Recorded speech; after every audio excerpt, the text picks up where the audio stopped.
everyone, and welcome to the 101 on Sports here on Fox 2. I'm Randy Karraker. It is great to have you with us, talking some golf for the next half hour with former PGA Pro and the host of Golf with Jay Delsing on 101 ESPN every Sunday morning, the one and only Jay Delsing. It's always good to see you. Randy, I love being with you. I can't wait to talk a little golf. Yeah, nearly 600 PGA Tour appearances.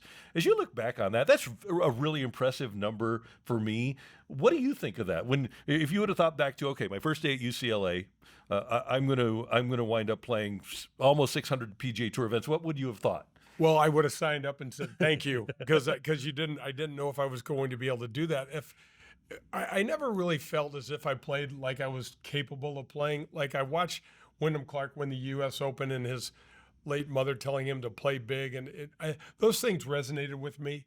But again, Randy, the way I grew up, North County, starting playing golf with my mom's clubs, I would have said, let me sign. I'm delighted to have it. And we're going to talk about some of the people that Jay played with and what his perfect golfer would be coming up in this show. But I want to hit on some current events because you're very opinionated about what's happened with golf in the last year with the LIV Tour and PGA, and now the connection of those two. And I think there's a misconception out there, and I certainly had the misconception initially, that there was a merger between the PGA Tour and the LIV Tour, and that's really not what happened. No, that's not really what happened. So what's happened is the PIF, the Saudi fund that is all oil money from the family. And by the way, worth about $620 billion. Yeah, so we're talking about money that doesn't even make any sense to most of us.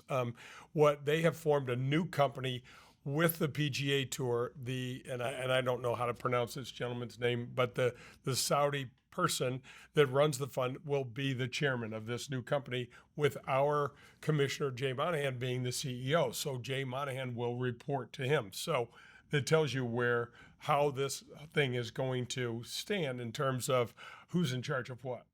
I've still got more questions than I have answers about it, but the thing that remains the same for me all the way along, folks, is that I cannot believe that we would get in bed with the Saudis. It's amazing. It is remarkable. Yeah. And especially when you think about what Jay Monahan and a lot of his forces, specifically Rory McIlroy, said about the Saudis and doing business with them. Why do you think it happened? Do you think it was just a matter of the PGA Tour being afraid that they were going to get overwhelmed financially by the LIV Tour by the PIF? Yeah, that was absolutely a concern. When in my opinion, the PGA Tour had a knee-jerk reaction to LIV, and with these elevated events and creating $20 million purses, which we don't have a business model to sustain that right now. And but that being said, we could have gone out and raised money easily through venture capitalist fund. There's a lot of ways to get money in this world. However, we were involved in litigation, and I will tell you this, Randy, and this is probably the only thing that I know for sure. This result, this getting together with the PIF and this new entity was better than the outcome of getting whatever we didn't want revealed in our litigation that we were probably going to win, but we were through discovery. We would have lost. Things would have been uncovered that they do not want uncovered, and that sucks to me. Well, and do you think it's things that they didn't want the players to learn about? Absolutely, there's no question, and the public and their sponsors. Quite frankly, I don't think they wanted anybody to learn about these things. I don't know what those things are exactly, but we're a multi-billion-dollar company. Things happen, and probably some unscrupulous things and some things that they would rather not talk about. But the fact of the matter is, those were somehow going to come up. And again, this alliance is better than the alternative. That's all I know. Well, and that is saying something. Better for the PGA than having that come out. Absolutely. Now, as you know, I'm a fan of golf on TV, and I like watching the Hawaii tour that starts every season. So let's fast forward, not to 2024, but to 2025, and the Hawaii tour, and the PGA is having their events out there. What do you think it'll look like in regards to the PGA and the LIV? Are we going to see the guys that left for LIV back on that Hawaii swing in 2015 to 2025, I think? First of all, I hope so. And I say that because not that I love that the guys defected to live. I love the fact that we want to get the best players playing together as often as we can. We all love that. We don't want to wonder, well, what would have happened if, DJ was playing here or Cam Smith was playing or DeChambeau. We want them all playing more together. What will happen somehow, Randy, either under the table, on top of the table, through the table, the guys that turn down live money will get paid. They're going to get paid somehow, some way. I don't know exactly what that's going to look like, but they will be getting paid. Tiger, Rory, Ricky, JT, Spieth. And I got to tell you, let's take a good buddy of ours, Adam Long. He's a St. Louis kid, got a great career and a great human being. Here's a guy that may not have been directly contacted by Liv, but certainly could have been. He could have pursued that. This thing gets so murky, Randy, because you wonder, where do you shut this thing off? They're in the process of trying to evaluate the PGA Tour. How do you do that? Yeah. Because then they're going to talk about how do we compensate these players, and it's all about this evaluation, and it gets nutty to me. So I don't know. I don't know where that goes, but my hope is Live as we know it goes away. There's nothing remarkable about what Live did.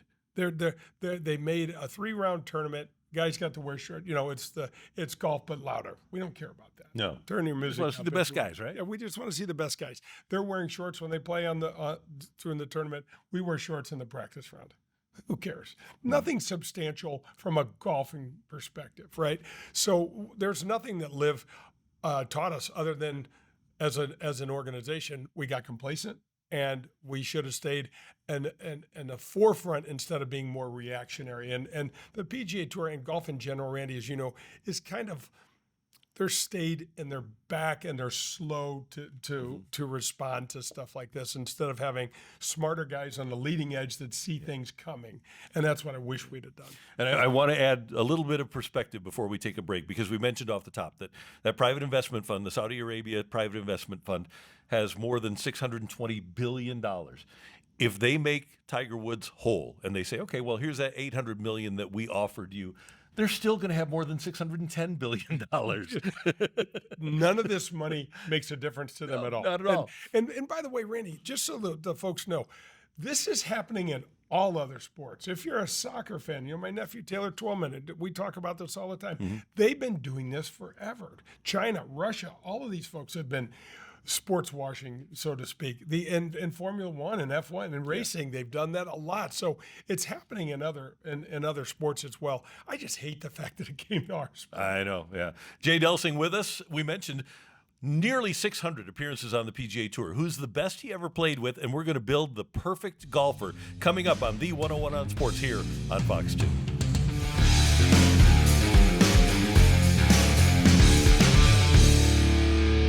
Welcome back to the 101 on Sports. Great to have you with us here on Fox 2. Jay Delsing, former PGA Pro and the host of Golf with Jay Delsing on 101 ESPN. As we mentioned during the last segment, Jay, more than almost 600 PGA Tour events. And you played at a high level in college, too. You played at UCLA. So I want to do this on a couple of fronts. The best golf you ever saw that you were playing with, maybe not the best golfer, but the best golf you ever saw. Right. So I was a freshman at UCLA. The very first tournament I ever played, we were playing at the University of New Mexico golf course in Albuquerque, which was a really hard course for me. And I happened to have a really good tournament. The last round of the event, I get paired with Bobby Clampett, who was the best player in college at the time. And he shot 65 and I shot 75. He had 3 3-putts, and I had never seen golf that good. He drove it down the middle of every fairway, Randy. Every putt looked like it was going in, even though it didn't.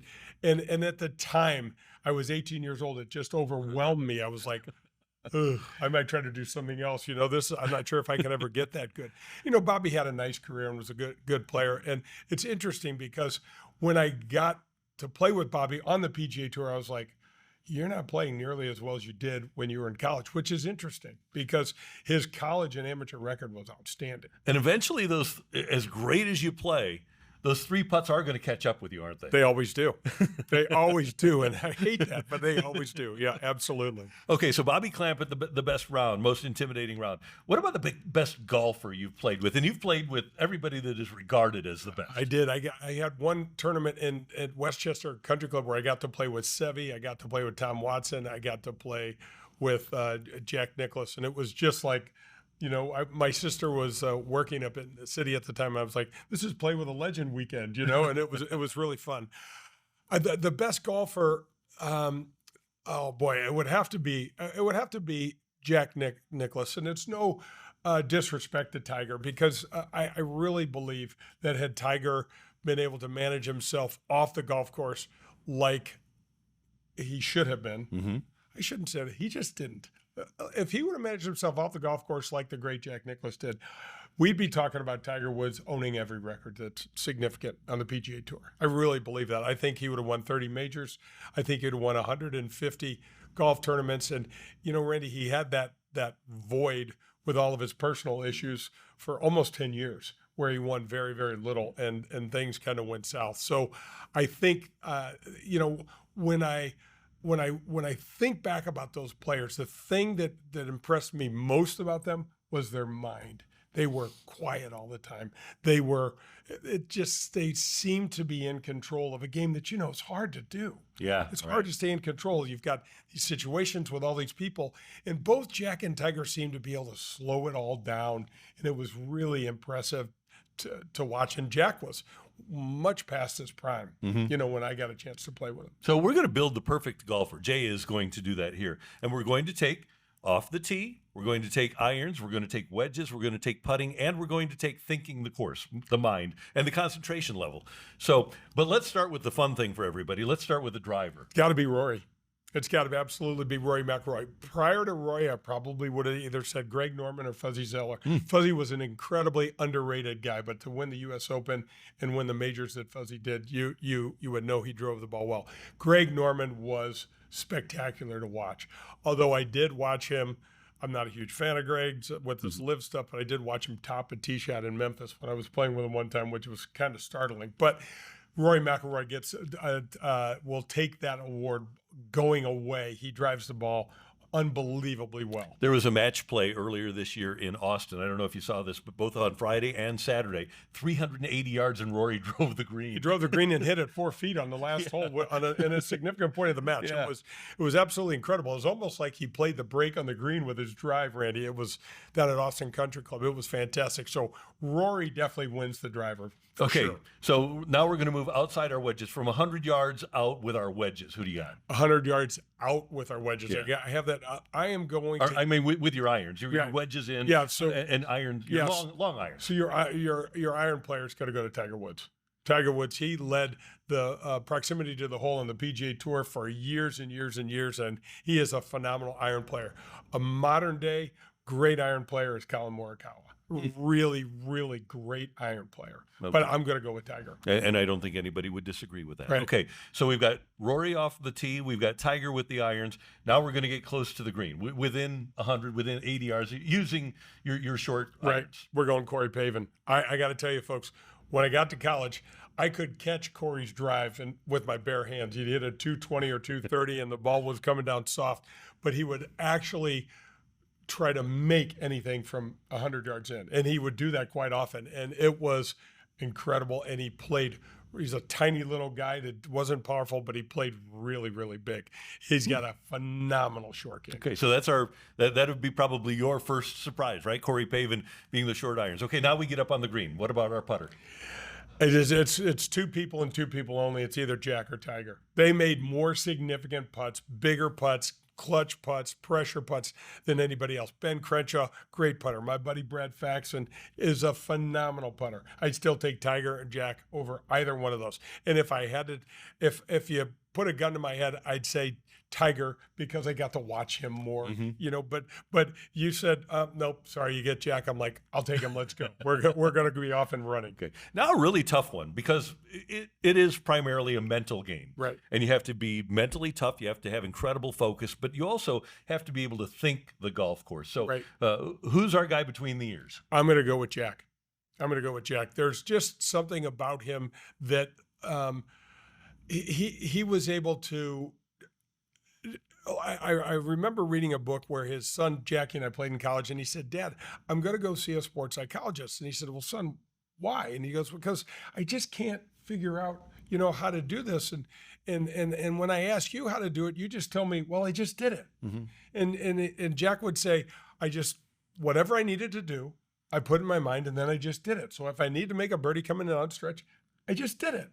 And his son would look at him with his inquisitive eyes, like, "I don't get that. I can't do that either." So I think it goes to Jack. But again, that's a pair of sixes in my mind with Tiger Woods as well. These guys, Randy, are two, in my opinion, so far above the rest of the other golfers in almost every aspect of their game. Does creativity, is this part of what you're talking about? Because Phil was also a very creative player in his prime, just making shots and thinking of something that there's no way an amateur or most pros would ever think of, and making it work. Absolutely. And with needing that in your bag, you need power. That power gives you the ability to curve the ball and hit things over trees and around trees and under trees that most players don't.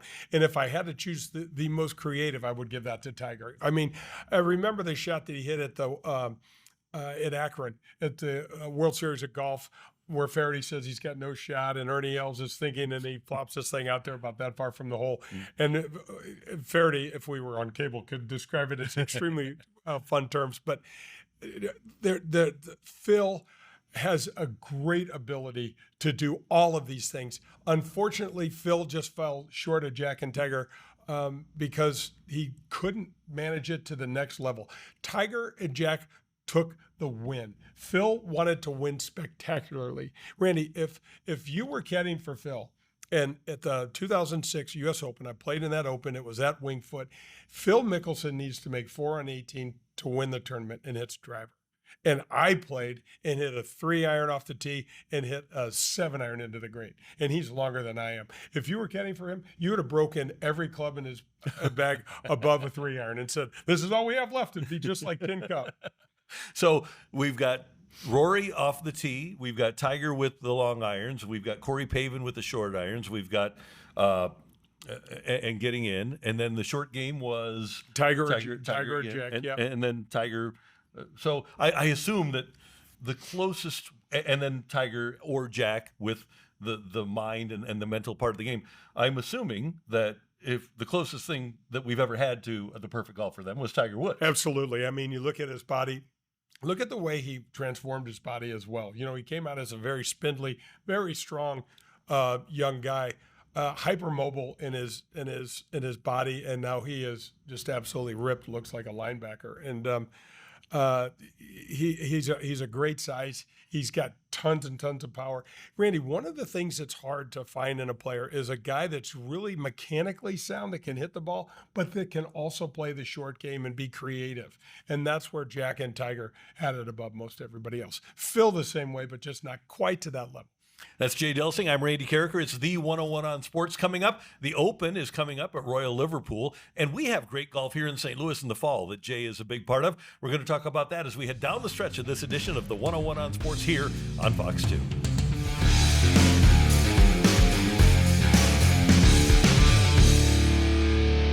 Jay Delsing with us on the 101 on Sports. I'm Randy Karraker. Good to have you with us on Fox 2. This is the gentleman that hit the first ever shot at the Ascension Charity Classic at Norwood Hills Country Club a couple of years ago. We're headed into year number 3, and I know that you're one of the ambassadors, a proud ambassador of the Ascension Charity Classic, which has turned into an amazing event. I've been at regular tour events, and I've been at this, and this looks and feels like a regular tour event. It really does. Nick Ragone and Steve Spratt and the whole Ascension team, the HNS team, the guys, Tim Heitman and Connor and Michael and Maggie, Alonso, those guys have done a great job.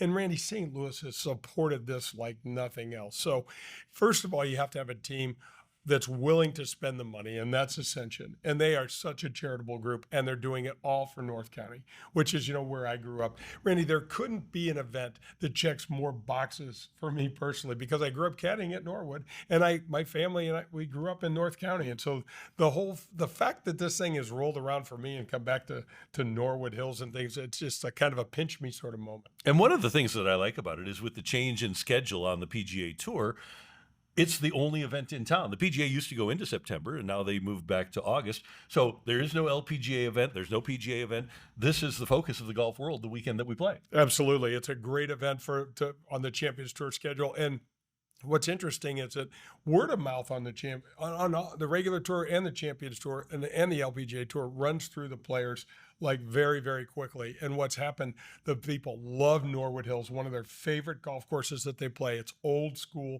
great greens, and the tournament itself, with Ascension doing so much for the players. And, if the Cardinals are in town, there's ball games, there's all sorts of different events. And then the hospitality that HNS and Ascension has provided, and the corporate citizenship in St. Louis, the back nine, Randy, I think it's going to have almost every hole occupied with sponsorships and cabanas and skyboxes. It is, and as a player, that's a lot of fun to play in front of that. Looking forward to that.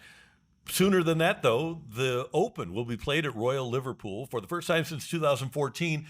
That's the year that Rory McIlroy won the British, now the Open. Who do you like this year? We've already had 3 of the majors, and now we head into the 4th. I would love, from a personal level, to see Rory win again. I would love to see him get another major. He's been extremely close. But, Randy, he gets out on these Sunday rounds, and it happened last year at St. Andrews, where Cameron Smith happened to have a phenomenal back nine and a closing round 64. And Rory played very well, but just didn't make any putts. And you watch him try to finish it off at LA Country Club for the U.S. Open just a couple of weeks ago, and the longest putt he made was a 6-foot putt for par all day long. You just can't do that. So if he can start holing some putts on Sunday, he's going to win. From tee to green, he's as good as there is. Now, love watching Scotty Scheffler play. He's struggled with his putter, but this guy hasn't finished outside the top 12 in a PGA start since last October. And Nick Ragone sends me some information on that. So Nick's in the weeds on his golf knowledge. It's sick. But I love watching Scotty Scheffler. Here's a kid. He's a big guy too, Randy. 6'3", well over 200 pounds, and he just competes, And so if his putter is anywhere near on, he's going to be right there. And I also got to mention John Rahm. I mean, obviously these are not surprise picks by any stretch. These are the top 3 players in the world, but oftentimes when you go into the majors, if you stick within the top 15 in the world, especially at Augusta, you're going to finish in the money somewhere. Jay Delsing, you are such a stalwart of the St. Louis golf community, and you do so much to help promote the sport. Obviously, the show on 101 ESPN, your involvement with Ascension, and all of the appearances that you make. Thank you very much for doing what you do for the St. Louis golf scene. It really is appreciated by all of us. Well, thank you. It's a pleasure. I love the game. The game has been great to me and my family, and I love St. Louis, and so it's easy for me. I just trying to grow the game and tell everybody that, probably ad nauseum sometimes, but I love it. Thank you. My pleasure. That's Jay Delsing with us on the 101 on Sports. We thank you for tuning in and being a part of it, and we'll see you next week here on Fox 2.